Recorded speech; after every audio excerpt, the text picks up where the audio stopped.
Alors, nous avons toutes les connaissances maintenant pour retrouver les caractéristiques d'une tension sinusoïdale. Souvenez-vous que l'on a découvert dans le chapitre 2 qu'une tension sinusoïdale peut être caractérisée par son amplitude et par sa période. Alors, qu'est-ce que c'est que l'amplitude pour une tension sinusoïdale?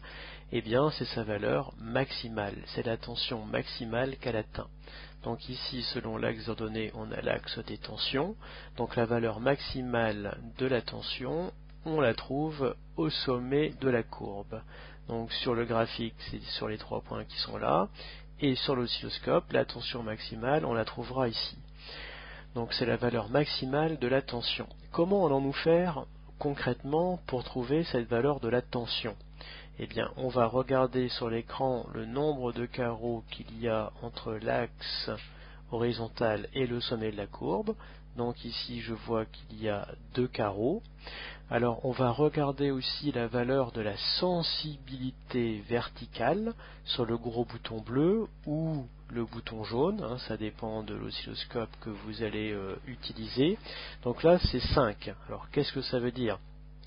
Ça veut dire que 1 carreau selon l'axe vertical, ça vaut 5 volts.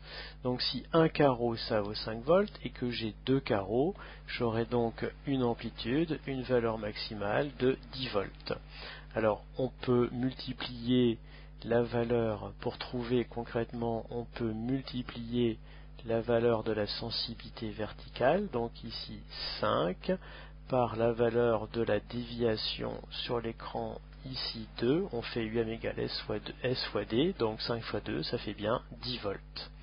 S fois D, ici, S c'est 5, D c'est 2, donc 5 fois D, ça fera une amplitude de 10 volts. La valeur maximale de la tension, qu'on appelle son amplitude, on va la trouver comme ceci lors des activités expérimentales. Voilà. Donc vous aurez à écrire tout ceci dans le cahier, tous les mots qui sont en rouge, il faudra recopier ceci dans le cahier. Alors comment trouve-t-on la période maintenant en activité expérimentale? Alors la période par définition, souvenez-vous, c'est le temps que met la tension pour se répéter. Alors cette période, on peut la trouver entre deux valeur maximale de la tension. Donc par exemple, on peut la trouver de là à là. Ici, j'ai la période de symbole T. Donc sur l'écran de l'oscilloscope, la période, c'est le nombre de carreaux qu'il y a entre deux sommets. Donc ici, j'ai combien? J'ai 1, 2, 3, 4 carreaux. Ici, ça équivaut à 4 carreaux la période. Mais bien sûr, la période, c'est du temps. Et ici, ça ne peut pas être des carreaux. Alors, comment je fais pour convertir ce nombre de carreaux en temps? Eh bien, je regarde la base de temps, le gros bouton rouge. Ici, je vois que la base de temps est sur 5 millisecondes. Qu'est-ce que ça signifie? Eh bien, ça signifie que 1 carreau, ici, ça vaut 5 millisecondes. Donc, si 1 carreau, ça vaut 5 millisecondes, 4 carreaux, 5 fois 4, ça vaut 20 millisecondes. Donc ici, on fait tout simplement T égale B fois L. T égale, on fait tout simplement T égale B fois L. Donc si je le fais ici, par exemple, B, la base de temps, B ici, c'est la base de temps, donc c'est 5.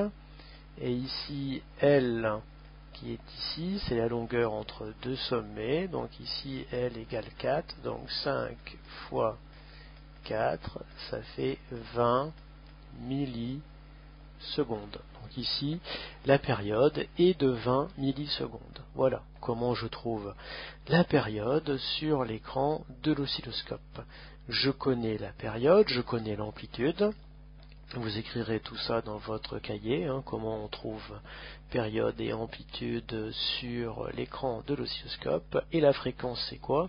La fréquence, c'est le nombre de périodes décrit par la tension pendant une seconde. Encore des mots en rouge à écrire dans le cahier.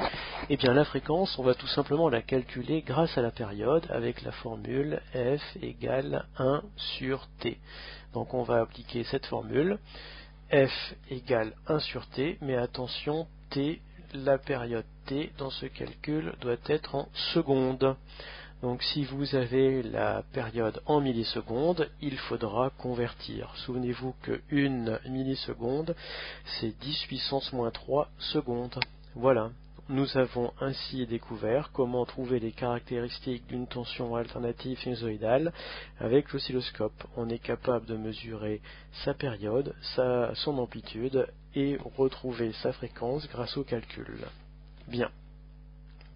N'oubliez pas de compléter les phrases en rouge sur le poly que je vous ai donné à coller dans le cahier.